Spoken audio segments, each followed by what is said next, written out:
Good morning, everyone. So today I'm going to be telling you guys about my 2024 college transfer admissions. So if you didn't know, I've been at community college for the past 2 years at Irvine Valley College. They're kind of known for having a really good transfer rate, and which is why I kind of enrolled there over OCC. Straight out of high school, I always knew that the plan wasn't to go immediately into a four-year college, even though I really wanted to. And it really made me sad because I knew I'd be missing out on those two crucial years of like freshman and sophomore experiences that you only get at a four-year, like dorming and making friends and doing all these crazy things.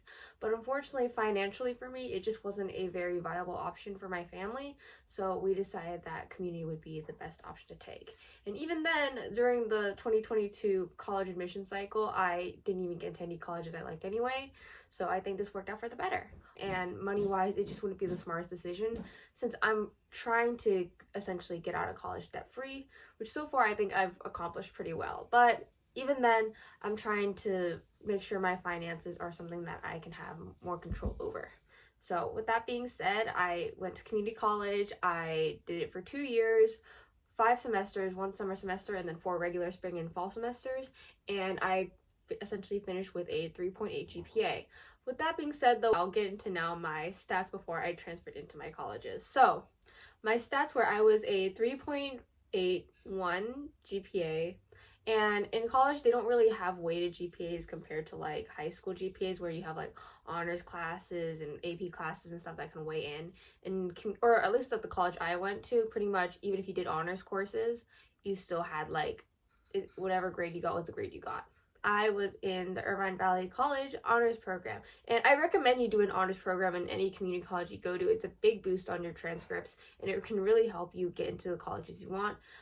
For IVC, our honors program was designed to help you automatically get into UCI or have you a transfer preferred for UCLA. I highly recommend if you are attending community college to try and aim for your honors program. You don't even have to join it right away. I joined my honors program after 1 year at community college, and I made sure I got my GPA up because my high school GPA was not it. But moving on, I also did speech and debate for 1 year. I started speech and debate actually this past uh, fall 2023 semester, and I fell in love with speech and debate. It was an amazing opportunity. My major is communications and marketing, so I thought that it would be a great idea to have something like speech and debate on my application. And on top of that, I just really needed the social speaking skills because believe it or not, I'm actually a really terrible public speaker, and speech and debate has only improved my public speaking skills, so I'm really grateful for that. And I met some incredible people. I don't know if you've watched my Reno vlogs from Pi, but that was me traveling with my speech and debate team to go to different state and compete nationally against different debate teams. It was honestly one of the best experiences I've had in my entire life. On top of that, I also volunteered for my school's DSPS, which is the Disability Students Support Program, I believe. And I basically was a note taker and would help like with students who weren't able to write notes or take notes or actively, keep up with classes. I would help take notes for them and give it off. And I usually volunteered for like it depends because the program really varies depending whether or not you are in the class with the person who needs that assistance. If they are, then you can assist them. But if not, there are times where you don't really need to volunteer or do anything. I also was an ICC or Interclub Council representative for VSA or Vietnamese Student Association. I was always very heavily involved with anything surrounding my culture, and VSA was just another step from that. My friend Kayla actually offered me the position, and I just took it right away. One thing I learned about community college or a lot of club positions is that sometimes you don't really need to interview or anything. As long as you know the right person, they can just hand you a position. So go out there and make friends at community college. I promise you, it's not as scary as it seems. But I did VSA, and I would help out with planning events, doing coordination with both the Interclub Council and the clubs, because at my community college, we have obviously the clubs, but then we have the Interclub Council, which is in charge of managing all the clubs. And my role was just to make sure I could represent my club. Whenever we'd go to ICC meetings and needed to either propose an idea or a fundraiser, we'd have to go through the council. So that would be my job. But overall, that is pretty much all the stuff that I did while at IVC. I know some students have like the craziest resumes. I have a friend named Diego, and he has the craziest resume I've ever seen in my entire life. But when you're applying to colleges from a community, you can always put your high school achievements as well on your transcript. And I still had a lot of stuff I could carry over to my college admissions. Before we move on to the next section of the video, there is something that past Cameron forgot to mention while she was recording this video, and that is my commitment school criteria. When I was first applying to colleges, I wanted to make sure I was applying to colleges that would fit all my specific needs and criteria in order for me to have a fulfilling college experience. And that is first, be at least 1 hour away from home, which means that it's a good enough distance from my family where I'm able to grow and be on my own, but not too far that just in case for emergencies or other things, I'm also close by. Secondly, a good work-play balance. I don't believe life should be about only work or only fun. I believe there should be a good balance in order to make a healthy and happy lifestyle, and that is just for me personally.